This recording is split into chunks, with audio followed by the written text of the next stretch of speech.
Flash number 22 is written by Joshua Williamson and art is by Howard Porter. Not as much Easter eggs as the last Howard Porter issue. Much more straightforward. Yeah. Well, No But time for it anymore. this was no. the meat. This was the meat at the end. They Oh, had things to yeah. focus on. That said, we get something as equally thought-provoking and time-consuming as those Easter eggs. Mm-hmm. But yeah, Thawne.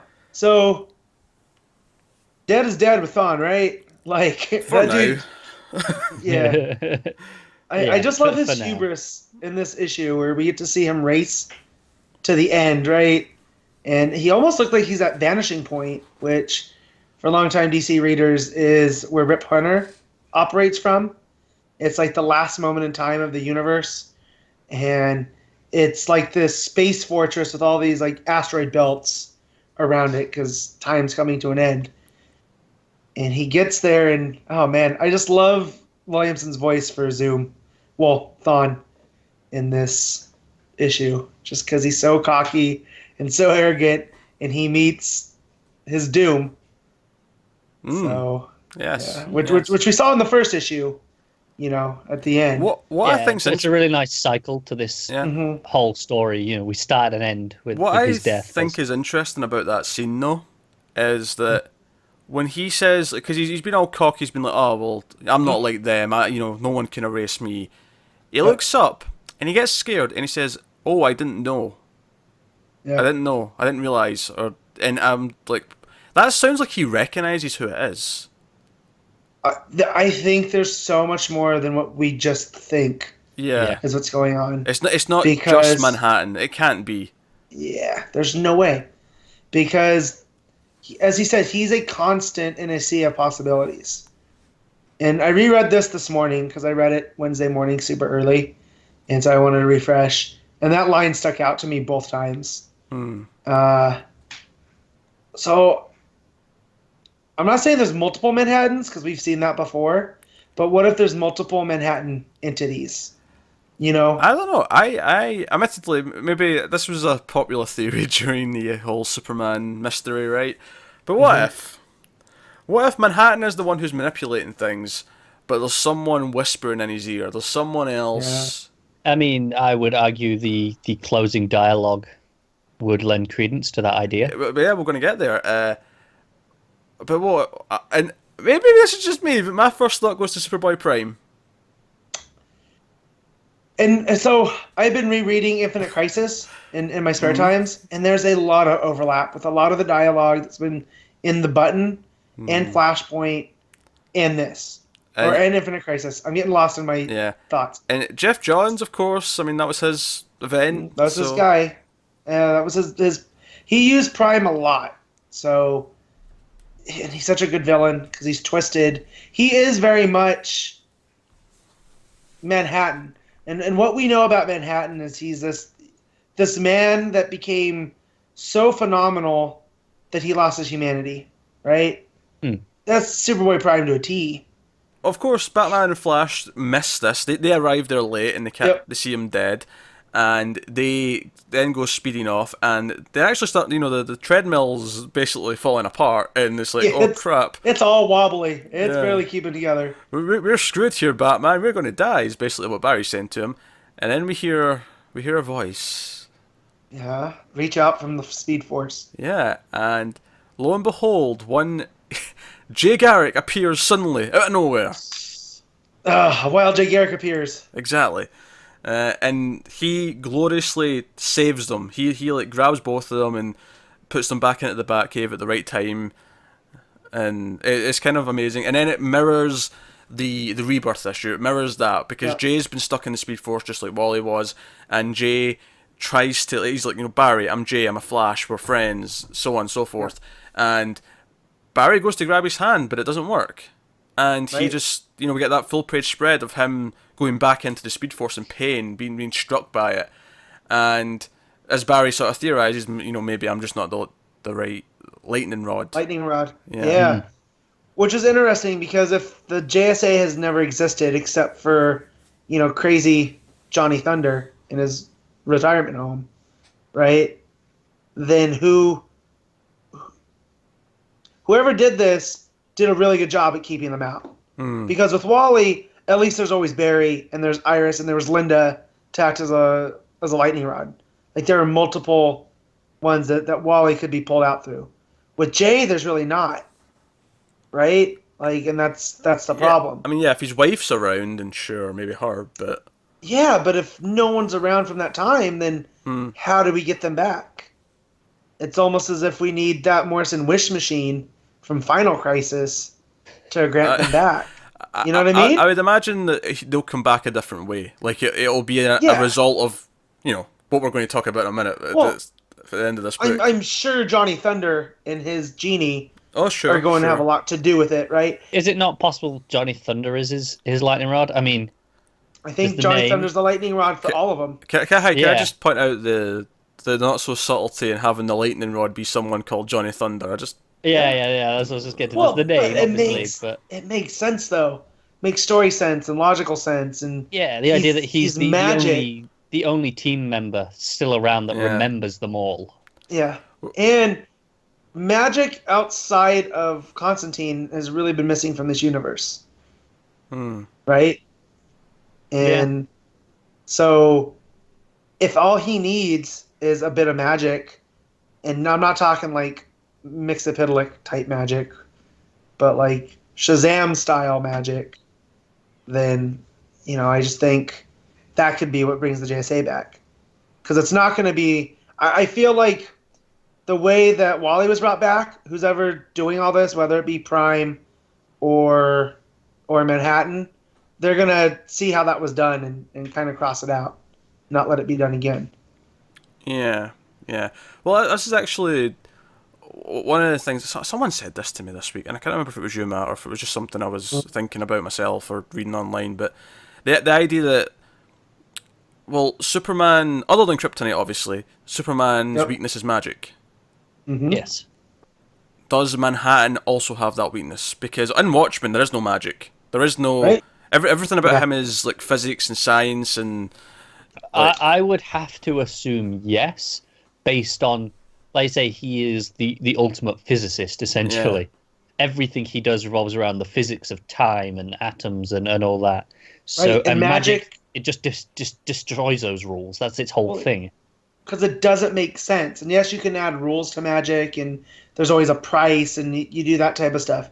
But when you're looking at it, it's not a science. It has its own rules, but those rules are not beholden to physics at all. Right. And look, we saw Mxyzptlk get out of his prison, however way that was. So if he was using, even if it was fifth dimensional magic, that fits in line with that. You know? And that could be why Johnny Thunder is the only one that remembers, because he has that tie to magic. Yeah, stopped. Maybe maybe the reason why Johnny Thunder actually remembers and has a connection is because, like, the genie in the pen, like, he's separate from our reality, and even though he can't access it right now, like, he can't get to it, the reason why he still has those memories is because he's connected to this thing that exists outside of our reality and what's been altered and what's been changed and so on. It's kind of like how stuff in the Speed Force can still, like, realize stuff and remember stuff. And there's, again, tying back to Infinite Crisis, you had the whole thing with the Spectre, and that's what Alexander Luthor had done to shake up the universe, was to make magic unstable. So if you make it unstable, that took out those rules and protections, so he could bring back the multiverse. Yeah. So I was going to... So Barry and Bruce are like, is this a dead end? And it's like, no, we've got one thing to go on. We're looking for a god. Yeah. And I love this bromance between Barry and Bruce, that they're solving this together, and it's taking both of their minds to figure it out. And it's almost as if this happening's kind of distracted them from what's really going on. Yeah. Right?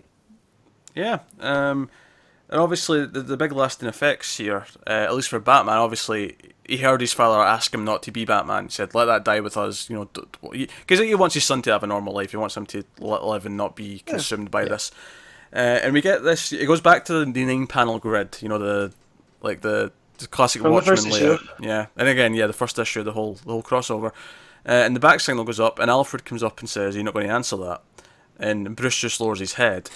But aye, so there's that little sort of moment for. I mean, obviously, I don't think he's going to not be Batman anytime soon. But I think the idea that doubt's there, that seeds in his head. Yeah, I think it's another reason why maybe he'll start looking at his legacy again and what can he do so that he doesn't have to be Batman, maybe. And we'll get into that stuff, and maybe coming up in That's Batman. my proper. favorite kind of Batman, right there. A Batman Well, who's thinking of quitting.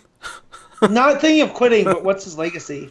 Yeah, Is he going to- it's not that he wants to quit. It's that he wants to be done. He wants to have succeeded, essentially, where And he here's isn't my- needed. And that's always my take, is that he's trained all these sidekicks to eventually not take over, but it's a break from what we've had for the last couple of years, at least since Snyder's been on him, whereas Batman's Batman because he's Bruce. Like, nobody else can fill that role. And I don't prefer that to this version where he's a symbol, and how can I be the best symbol? How can I inspire the most people to do the right thing? Because ultimately, that's why he's Batman, right? He wants to strike fear into criminals. That's what I loved about the end of that, the I Am Bane arc. That final issue with when he's talking to his mother. I loved that issue for that reason. Yep. Yeah, and honestly, I'd be down if a year's time, once we've had another couple of arcs, if Bruce is like, no, I'm done, but nobody has to replace him. No one has to become Batman because he's left a solid team. And they are all. Let's be honest. Nightwing. Damian's gonna put on that suit. Yeah, and it's gonna be too big for him. He will eventually, yes. Like, I'm talking right now at 13. Let's say he's 14. Oh yeah, okay. Yeah, and he's gonna try, and it's gonna be too big, and it's gonna be hilarious. And it's gonna be like in Tomasi's Batman and Robin. The shot where Damian's a kid. Yeah, he's got the massive oversized cowl and cape on, and it is fantastic.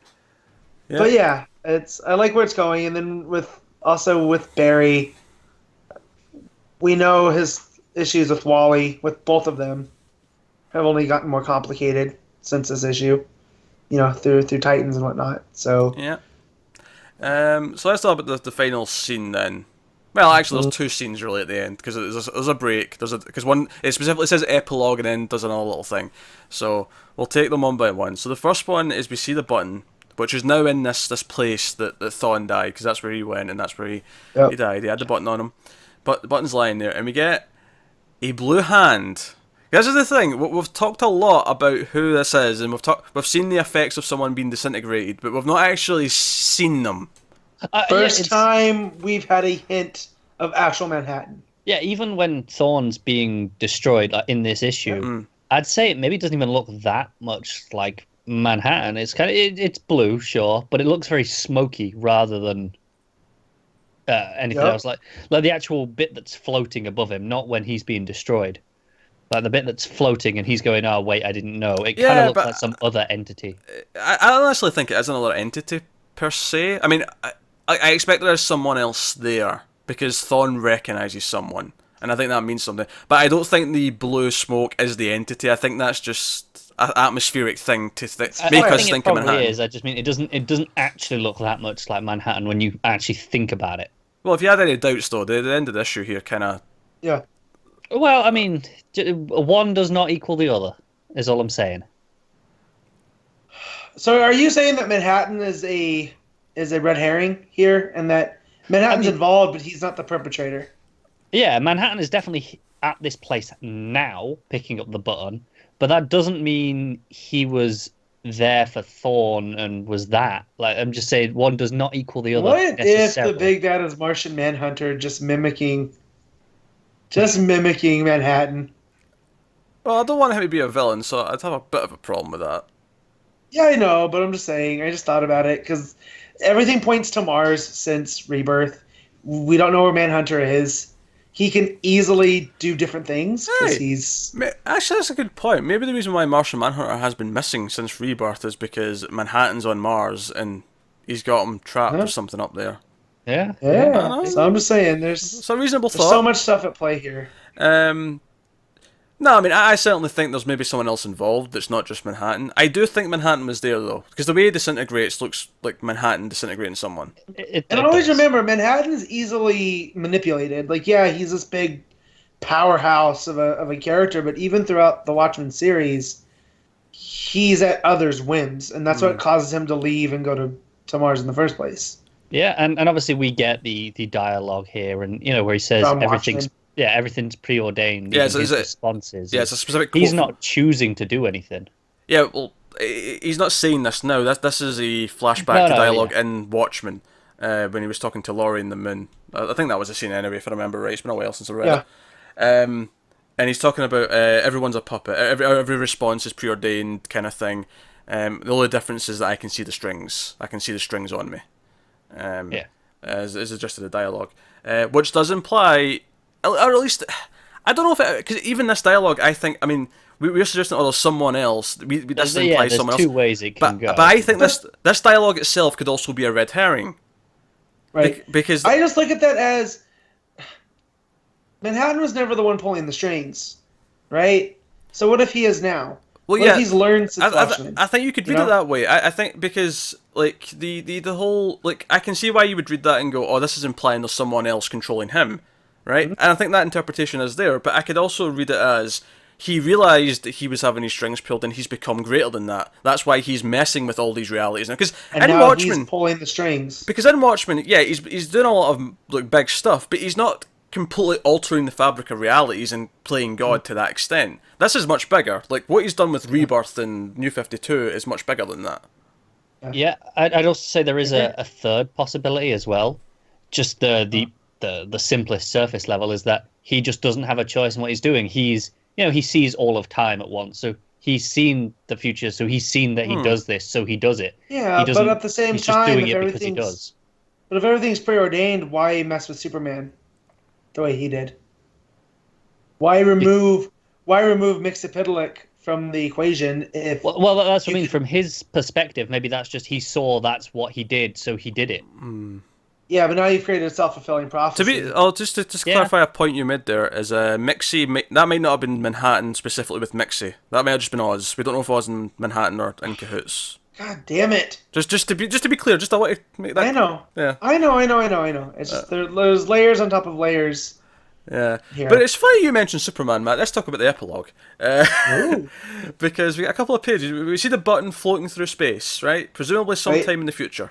9-panel grid as well, may I add, and Uh-huh. alternates with just plain Zooms black in. panels. Yeah, it zooms right in, and then you go to the next page and it's just the red, but you notice there's like almost a texture to it now, and again it keeps going. It reveals a bit more, and then you realise at the end it's the Superman emblem. It's the House of L symbol.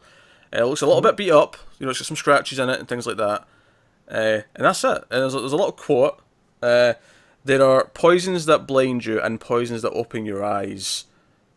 August Strindberg said that. I don't know who that is, but I don't either. I'm sure that's probably... obviously, you turn the page again and it just says, of course, the big announcement, Doomsday Clock, and then the symbol for it, or the logo for it, is the yellow sort of circle for the clock. It's got the last three sort of little dashes The last indicating, 5 minutes to midnight. 9, 11... I'm just trying to think of the times on the clock. I have to think about that there. But yeah, but instead of the 12, it's the S. It's the Superman S, and it's the clock's ticking towards S, which is clearly implying something that we've been saying since Rebirth started. This is all going to come down to Manhattan versus Superman. Yeah.